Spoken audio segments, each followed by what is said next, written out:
Wow. Guten Nachmittag, guten Tag an alle, willkommen an alle, willkommen besonders an unsere Ehrengäste, unsere neuseeländische Gäste. Mein Name ist Rosie Goldsmith, ich bin BBC-Journalistin aus England, aber ich habe eine lebenslange Leidenschaft für Deutschland, für die deutsche Sprache und für Neuseeland. Deswegen bin ich hier. Heute in dieser Veranstaltung sprechen wir über Fantasieliteratur aus Neuseeland und dafür haben wir drei wunderbare Kenner dieser Genre. Fantasy, the paranormal, we're delving beyond, above and around in this particular event. The title, Writing from the Other Side, could also be a description of New Zealand itself. And some people would say New Zealand is the perfect country and the most suited country to flights of imagination and fantasy, because as we all know, that is where The Lord of the Rings was filmed. But let's hear what the actual writers here want to say about fantasy as well from New Zealand. Welcome to Nalini Singh and to Lawrence Patchett and Elizabeth Knox. I'm going to give you a short introduction. We're going to hear some lovely readings from all three of them as well. Nalini has written bookshelves of books, I think over 20 books. In my house it's about 3 bookshelves. And has been on the New York Times bestseller list and is a huge commercial and literary success as well. Now, Nalini is an inveterate traveller, and I find this really interesting as well. I want to talk to her a little bit about that. And she takes lots of photographs, she blogs, she writes every single day. Nalini hit the New Zealand writing scene 1999 with romances and published from 2002 under the Silhouette Desire romances. And then 2 major fantasy series. And Nalini, I'd like you to tell us briefly about those 2 series, because that's where you've really hit the jackpot. Keep up with this too. This is to help us get our energy up, all this background sound. It's a soundtrack. Interesting. So yeah, I write two series, the Guild Hunter series and the Side Changeling series. And they're both what you'd call alternate realities. So it's taking our world and saying what if. And so for one series, the Guild Hunter series, the what if is what if archangels ruled the world. And so the series is set mostly in New York, but it's New York ruled by an archangel. And if you look up, from Fifth Avenue, you can see angels flying overhead. As one does. As one does, yeah. Absolutely. Yeah, so it's a mix of reality and that paranormal element. And with the Side Changeling series, it's very similar. The what if question is, what if psychic abilities were real? What if I could truly telepath to you right now? What would the cost of that be? What if it drove you insane? And then what would you do to survive? So that's the central concept of the second series. Yeah. We'll hear a reading soon from that. And I want to introduce properly to my left here, Elizabeth Knox, and I've been a long time fan of Elizabeth's writing, so it's great to meet her at last. I know everybody always says that, but I mean it. I really do. And I must say that I'm particularly fond of the two because I know that Nalini likes chocolate a lot, and you must like wine because you wrote this amazing book called The Vintner's Luck. And you may know Elizabeth Knox from that absolutely remarkable book. Now, you've been writing a very long time. You've been writing full-time since quite a long time. 10 novels? Is it more? 13, but some of them were autobiographical. The microphone. Thank you. And that one is, that one is not on, I don't think, actually. It'll come up green, just one sec. No? Sorry. It's on mute. It's okay. There's no hidden agenda here. Yes. Okay. At all. So just so tell us a little bit about.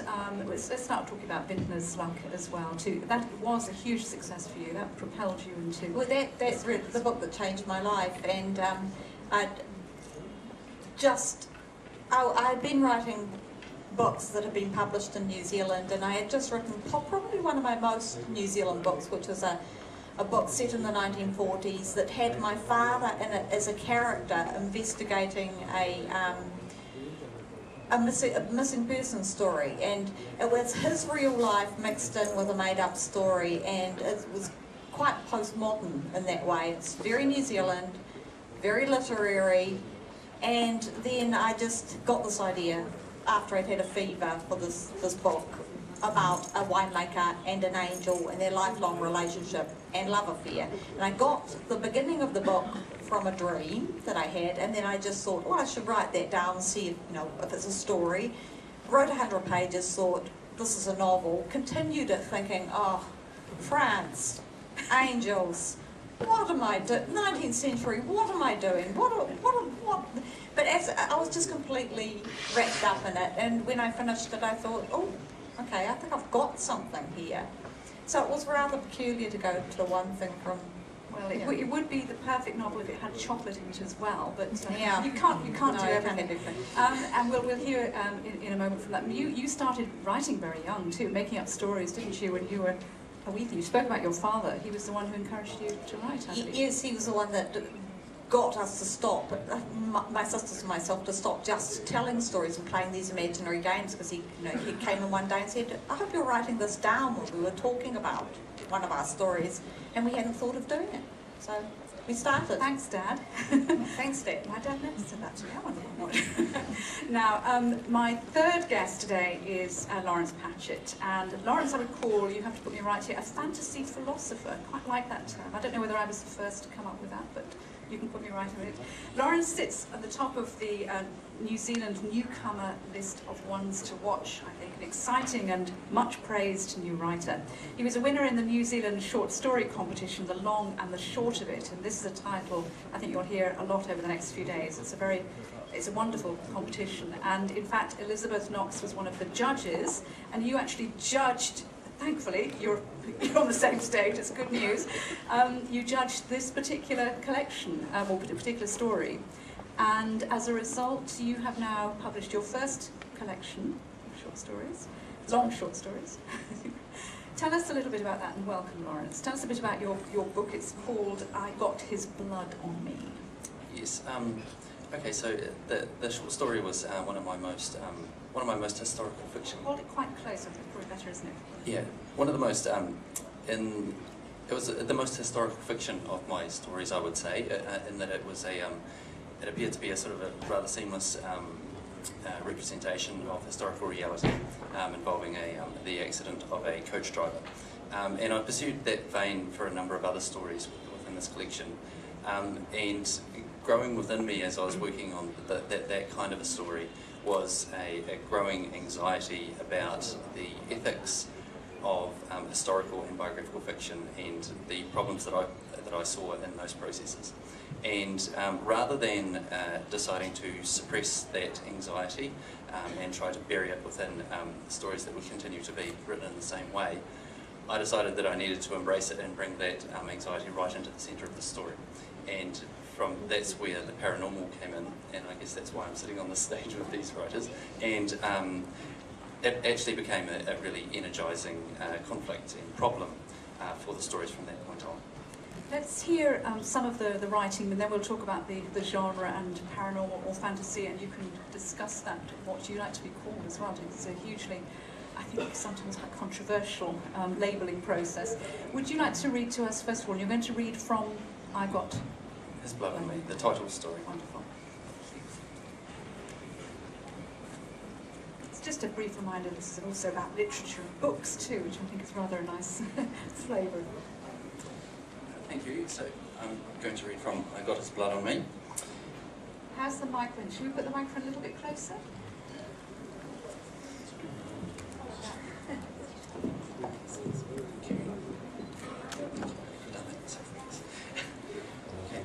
The man bled on the motorway, then he bled on the verge, the safety barrier and the slip road.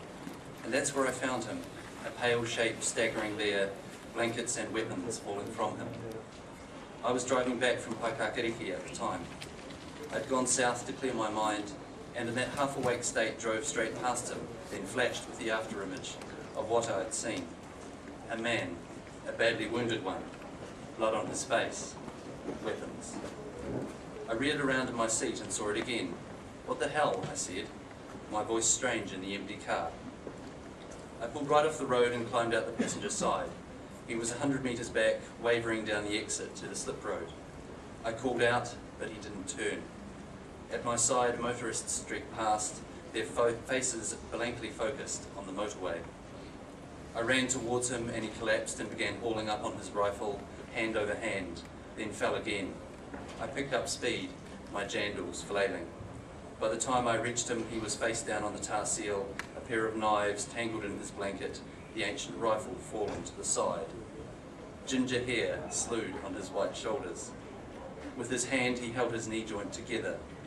It was twisted and leaking blood. Above that, his thigh bent outwards, snapped obtusely. "Sir," I said, bending to him, "I'll ring an ambulance, okay?" He turned and stared up, and I recoiled. Blood spilled from a gash above his hairline, sluicing into his right eye and dripping down. When he tried to speak, blood streamed in round his teeth and gums. I wrenched away and dialed 111. Just as I got through to the emergency operator, the man garbled something. "Pardon?" I said, bending down. "Who are you?" He said. "David," I said, "I'm here to help you." He stared at me, then turned to pull away on his elbow. Something about my answer had scared him, but he couldn't get far. The movement dislodged his hand from his knee, and he grabbed at it, grunting. I went back to the phone call, told the operator where we were. There was a pause while she worked with the information. The man mouthed at me again, making signs with his hand. He was deathly white now, and blood was in his throat somehow. "What was that?" I said. He indicated my phone, my talking. "What are you doing?" His voice had a rough and ancient sound, like old England. "I'm ringing 111, I said. "It's all right, the ambulance is coming. You'll be away in no time." At this, he didn't sag back as I'd expected, surrendering to the promise of relief from his pain. Instead, he tried to drag away again, knives scraping on the tar seal. The operator was requesting more information. I described the man's condition, and this he understood, turning to wave at me violently, gargling in words I couldn't make out. I went across and bent right down to hear him. "Who?" he said. "Who?" "I'm talking to the ambulance," I said. "It's all right, they're coming." He shook his head and coughed to clear his throat. "Who? Which are they?" The operator was talking in my ear. I pulled the phone away. "What do you mean?" "Which lot?" he said. "Which hapu?" "I don't know," I said. "Why does that matter? They might be Pākehā for all I know. Just ambulance people." One hand holding his knee, he looked around wildly, as if this ambulance might appear from anywhere, from the whizzing motorway at the side, from the air buffeted by cars. "Neutral," I said. "They'll be neutral. They won't hurt you." "They'll be English," he said. "English Pākehā?" "No, just locals," I said. "I don't know. Bloody hell, they'll be doctors. They'll take you to hospital. They'll fix you up." This panicked him even more. Hauling up, he tried to crutch away on his musket, but collapsed loudly, his knives and musket clattering. The operator was talking again. "Are you safe, sir?" she said. "Are you well off the motorway?" "Something strange," I said. "I think this man might have been in trouble with the law. He's scared about strangers or the ambulance or something." Thank you. Thank you very much. Beautiful writing, beautiful.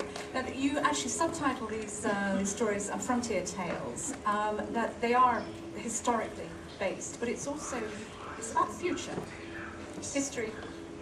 Tell us how you sort of create this combination of this is futuristic fantasy literature, nonetheless. Sure. Perhaps it might help if I talk about the Frontier Tales aspect. I came to that subtitle as a sort of an organising title for the collection as I was putting it together because, first of all, there was an element to these stories that was set to do with setting. So a number of them were set on in a time and a place that we might think about as the colonial frontier in New Zealand. And that was an area I was very interested in.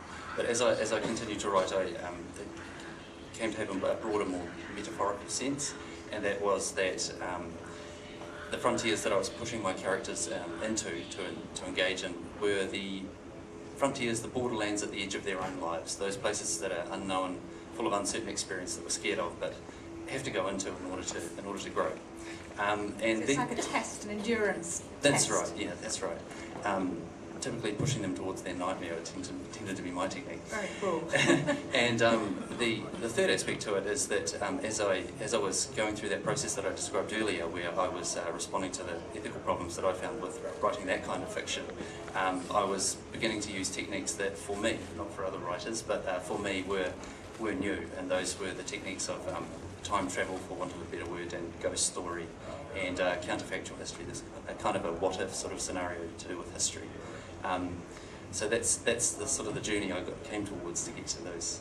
What's interesting for me is that your books are very New Zealand based, and I just wondered how you two felt about writing about New Zealand. You know, whether you still feel very wedded to just writing about New Zealand. I mean, it's the question we have to ask, and you know, to what extent are you New Zealand writers? Because you obviously still feel very bound to that. Tom? Yes, and even down to the sense of the local district. I was moving into a new area at the time, and trying to learn how to become a local, and so much of my stories and much of the material that's sort of explored in them is me learning how to live in that place. What about you two? What about you, Elizabeth, with this idea of being a New Zealand-based writer? Well, I've written so many different kinds of books now, and I mean, I've had a great deal of pleasure from writing the young adult books, the young adult series that's set in a kind of a New Zealand, Australian, South Pacific nation, settled earlier than both countries, called Southland, where I can have as much New Zealand or as little as I want. And frankly, I ended up with too little, and left things out that I should have put in, because I thought that I was going to only write one book to start with, and that I wasn't going to confuse anybody with too much detail for the plot. And then I've discovered how useful the country is, this made-up country is for me. And I've written another book, after the Dream Hunter duet. There's a book coming out next year called Mortal Fire that's set in Southland in 1959. And it's yet another book, and it's not really a series in the normal sense. They're sort of connected books that cumulatively will come to a book where all the elements of all of them will come together, but they're all separate. But yes, it's even more. It's Southland's more like New Zealand in this book, and and I've managed to sort of correct some of my errors, and now that I think, well, actually, I want to do more with it. I need more to do more with. Then, I mean, Nalini, are we even right to talk about New Zealand fantasy fiction? Isn't it just fantasy? Yeah, well, the majority of my books are not set in New Zealand, and for me, the needs of the story drive the setting.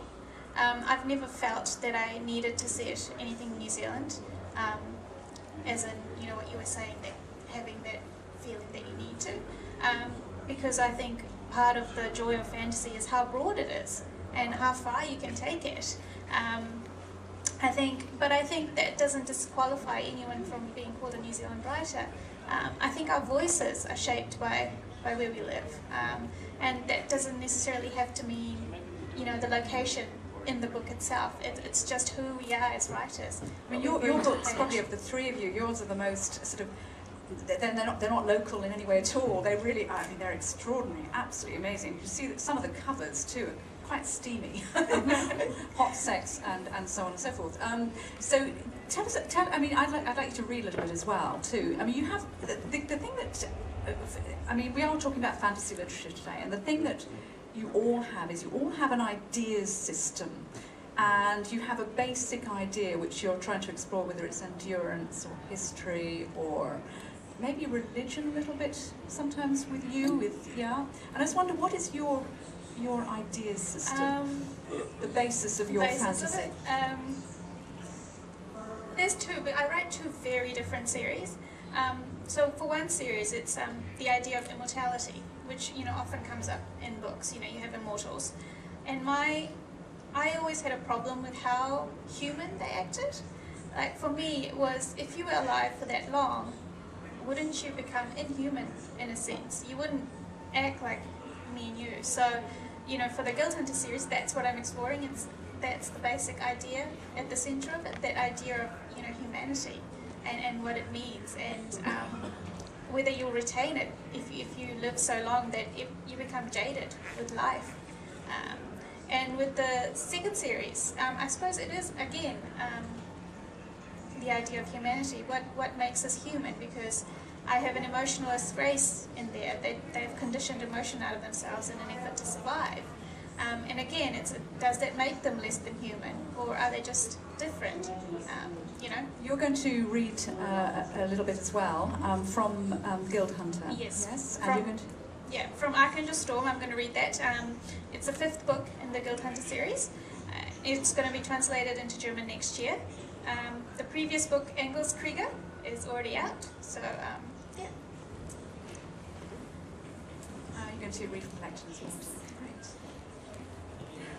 The first reading I've ever been to where we have it from an iPad. So it should be. That's right. So we've got a mix here, books and ebooks.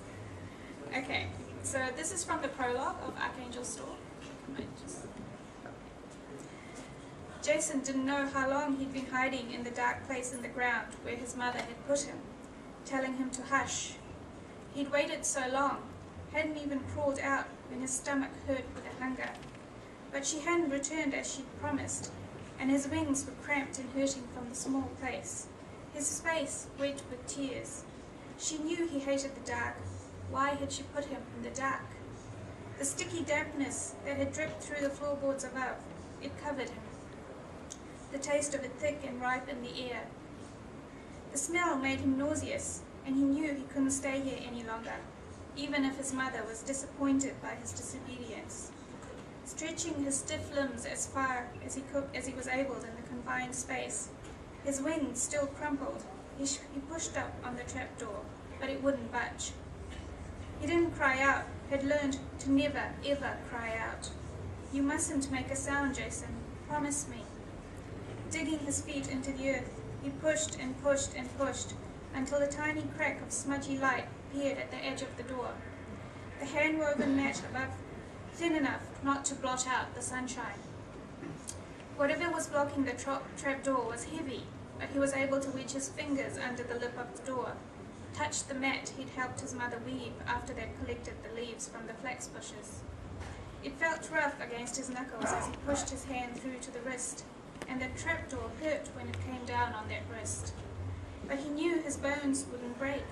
His mother had told him he was a strong immortal, that he'd already grown deeper into his power than she had by the time of her 100th birthday. So strong, my baby boy, the best of both of us. He didn't know how long it took to wedge his other hand under the lip of the trapdoor, to twist his body around in the hole, the skin rubbing off his wrists, until he was holding the edge and pushing it up. He just knew he didn't stop until he shoved hard enough to slide off the blockage, the mat sliding away with it. The door came open with a dull thud, as if it had landed on something soft. Chest heaving and arms sore, he had to wait to attempt to climb out, and even then his hands slipped, slick with the blood from his torn-up wrists. Rubbing them on his pants, he gripped the edge again, and sunlight from the sky window hit his hands. He froze, remembering the dark and viscous liquid that had dripped onto him while he was trapped in the hole. Crusted and dried and flaky, it had turned into a kind of rust on his skin. Just rust, he tried to think, just rust. But he could no longer fool himself as he had in the dark. It was blood that covered his hands, his hair, his face, stiffened the black of his wings. It was blood that had seeped through the mat and the wooden slats below, to the special hidey hole his mother had made for him. It was blood that clogged his nostrils with iron as he gasped in ragged breaths. It was blood that had spilled like water after the screams went quiet. No matter what you hear, you mustn't make a sound. Promise me, Jason, promise. Trembling, he forced himself to stop looking at the rust that wasn't rust, and pulled himself out of the hole, closing the trapdoor with careful hands and averted eyes so it wouldn't make a noise. And then he stood staring at the wall. He didn't want to turn and see what lay on the other side, what he'd pushed off the top of the trapdoor. But the wall was splattered with the rust that wasn't rust too. Tiny bits of it had begun to flake off, baked by the hot sun pouring in through the sky window. Stomach all twisted and his heart a lump, he looked away from the wall and to the floor. but it was streaked with pale brown, his feet having made small prints on the polished wood. The dirt inside the hole hadn't been wet, not until after the screams went quiet. He closed his eyes, but he could still smell the rust that wasn't rust, and he knew he had to turn around, had to see. Thank you. The beauty of writing a series of novels, of course, you get to know the characters really well, and that's great too. Do you ever feel pressure to keep on with a series if you want to finish it? How many have you written in the Guild Hunter series? In the Guild Hunter series, so this is book 5, That's book and 5. In the Side Changeling series, I'm currently working on book 12. I guess I would feel pressure, except that I've always had a very strong idea of where both series are going, and I know when it'll be time to end it, and it'll end. And I always kind of say, you know, I really love the series, and maybe someone will have to do an intervention to get me to stop. But you know, in reality, I do have a very strong idea of it, and I think that helps me keep on track as a writer. Elizabeth, did you ever feel you wanted to do a follow-up to The Vintner's Luck? Because, I mean, I have. you have, and you're waiting for a publisher. No. Yes, okay, it's on. Yes, actually, no, it was published in England, and it's a trilogy, and so there is a second part. It's called The Angel's Cut, and it's set between 1929 and 1939 mostly, and it's about Zas and what happens to him next, and the important bits of his story. And yeah, It's good. and you will probably know that if the film with The Vintner's Luck had been a bit more of a success, then writing the next book so long after the first book would have been a better idea. I honestly But you admit, gamble. I didn't know that. The Vintner's Luck, we spoke briefly about the philosophy or ideas behind these books, because that is, I think, what anchors them. And what would you call your philosophy, ideas behind these kinds of the fantasy books that you write? Well, they all have different purposes, so I couldn't. I mean, the Dream Hunter and Dreamquake are. Now they're all translated into German. No. The Vintner's Luck has been, and Billy's Kiss, which was a mystery, actually, rather than a fantasy, was translated. So with the Vintner's Luck and the Angel's Cut and the third one, which I haven't written yet, called The Angel's Reserve, what I'm working at, I mean, what the theme is pretty much very similar to Nalini's, but it's more like exploring what it means to be human. But the meaning of having an immortals in books is that the immortal somehow represents the world that we have to leave. That the immortal, is, you know, the continuing thing, the thing that will go on, always go on, with vitality, you know, the thing that goes on beyond us. So I think I'm partly doing that, but I'm also exploring the idea of what would really be heaven. And so I'm gradually working my way back to heaven. For Zas is a fallen angel, the hero of all 3 books, and Lucifer is an important character in all 3 books. Increasingly, he makes a vivid cameo appearance, and Vintner appears several times in The Angel's Cut and is one of the major characters, and will be one of the major characters in The Angel's Reserve. And Zas's journey as a fallen angel, sort of accidentally a fallen angel, pretty much journey back to heaven. So it's the idea of what would be heaven. You know. And anybody who ever thinks that fantasy literature is actually trivial literature, I mean, it's so wrong, because I just think they're some of the most profound books I ever read, actually. Would you seduce us with a little bit of, if you haven't read this book, then you have really missed something.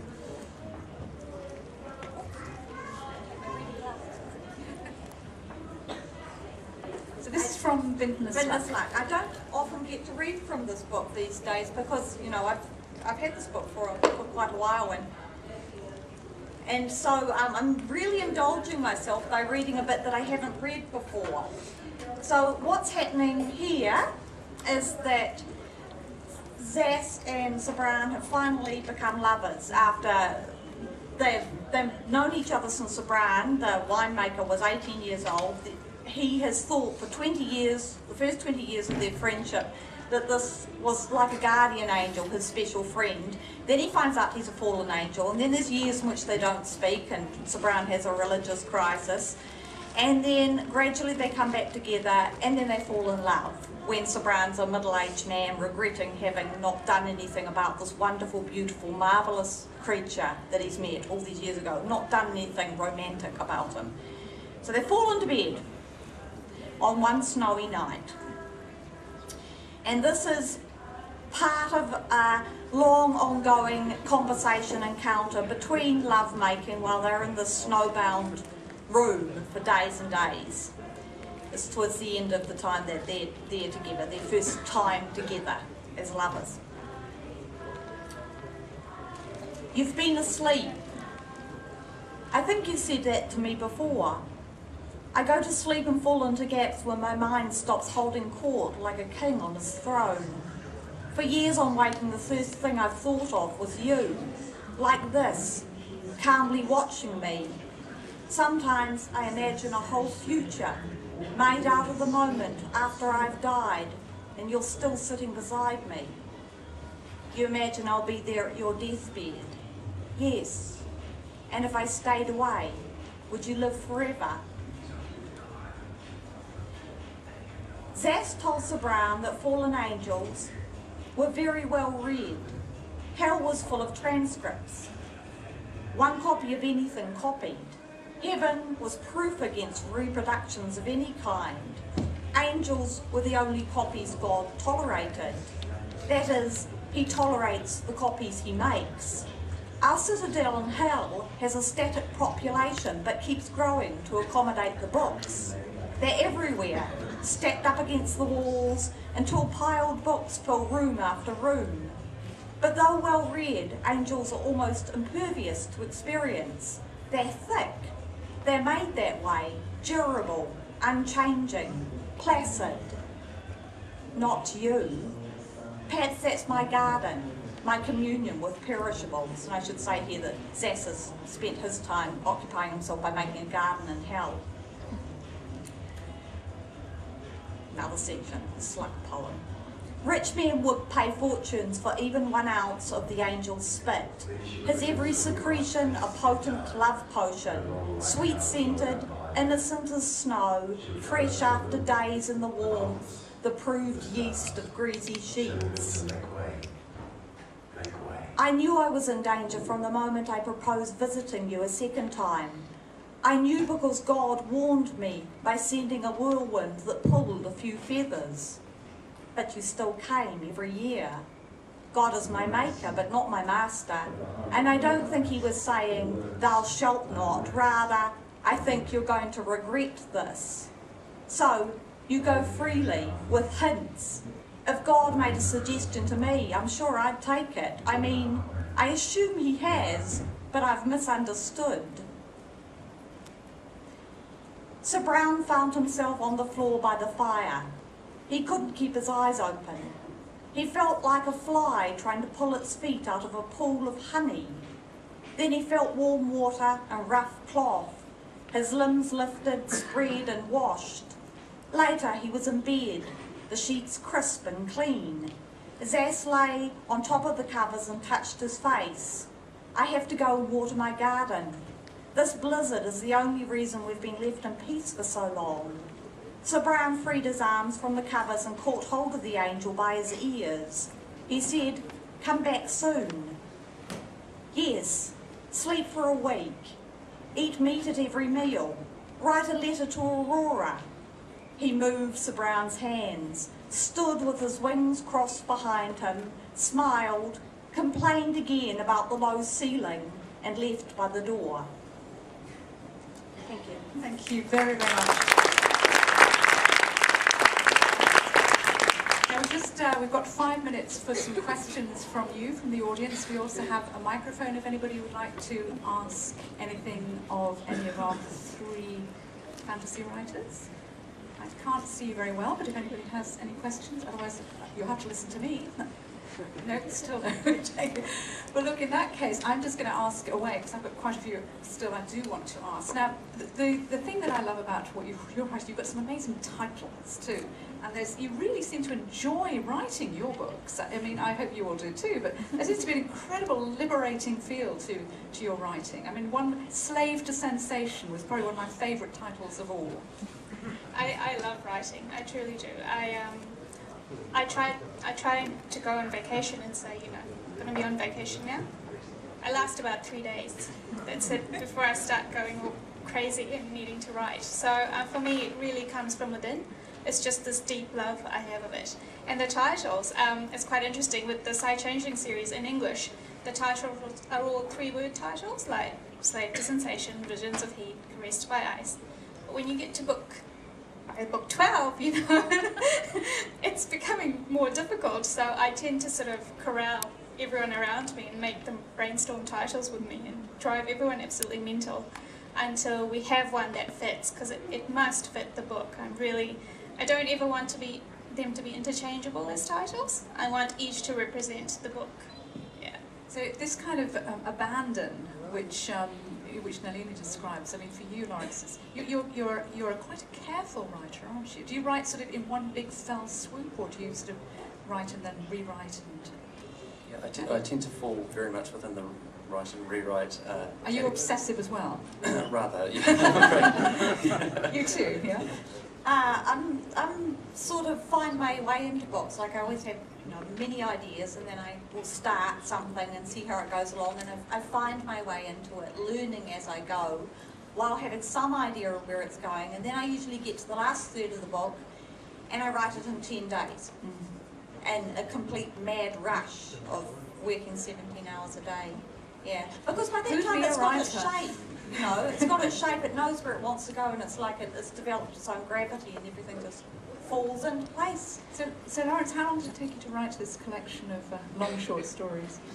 I would say that I had been learning how to write in a dedicated way for about 10 years prior to the publication of this book, but in terms of the writing of these stories, it took around about 3 years, I would say. That's sort of a mixture of obsession, dedication, and true creativity, I think. It's very beautiful. Any questions? Anybody's come up with anything as a result of like this? wide fantasy? Yeah, why fantasy? Oh, I wasn't going to ask that. Does anybody want to answer why fantasy? I know why me fantasy. Why you fantasy? Well, why me is that with realist fiction, you're always up against, no matter what you do, I'm aware that you're up against a kind of, if you're doing contemporary realist fiction, a consensus about the way the world works.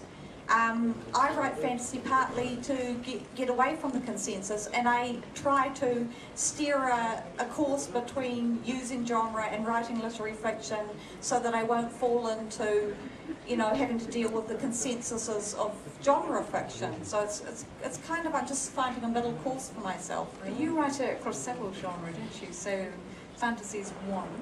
Where would you place yourself in the whole fantasy scheme of things? You don't have to. No, you don't have to have a label.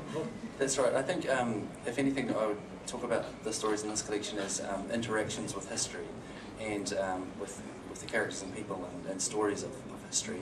And fantasy, these techniques of fantasy that we've been discussing are some of the techniques that I use to sort of enable that confrontation to happen without disabling me with all the ethical considerations that I find within that process. So, yeah.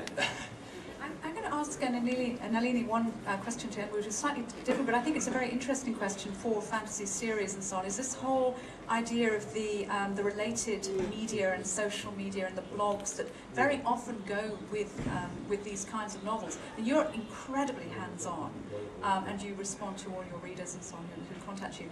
Do you find that an additional pressure, or is this something that's part of the process for you? It's more, I find it really flattering, and I think it's, I find it really wonderful that my work inspires people to create. So sometimes people will send me art that they've made, from the books that has inspired them to draw or to paint, and there have been people who've made book videos, all that kind of stuff. I just think it's really fantastic that my work has inspiring other people to go out and create. Did you have that experience as well? Yes, the fan art and the music mixes they make for Stas and Britsabran. It's been that. There's Dream Hunter, Dreamquake stuff, but there's a lot of Vintner stuff out there. It's really quite lovely. It wouldn't be as much as, but this is lovely. It's not just Harry Potter who gets this whole world created around him with lots of fans and social media and other worlds created. Have you got any social media on the go, any blogs or? No, I'm... Well, how about starting? No pressure. I find I have been active in the social media kind of world. I found that it was distracting for me from writing, and I find that my writing time is really precious, and I need to lock myself in a shed. It literally is a shed that we have at our place on the Kapiti Coast, and that you can't use the internet there, and that's the way I like it. Well, I'm sort of anyway, thank you very, very much indeed to all of you. Unfortunately, we have to end it there. Vielen Dank an alle, vielen Dank an unsere Ehrengäste, and Nalini Singh, Lawrence Patchett and Elizabeth Knox. And if you'd like to have a book sign or anything, we'll be sort of just outside there. So do come and meet them and talk to them. And thank you, all of you. Thank you very much.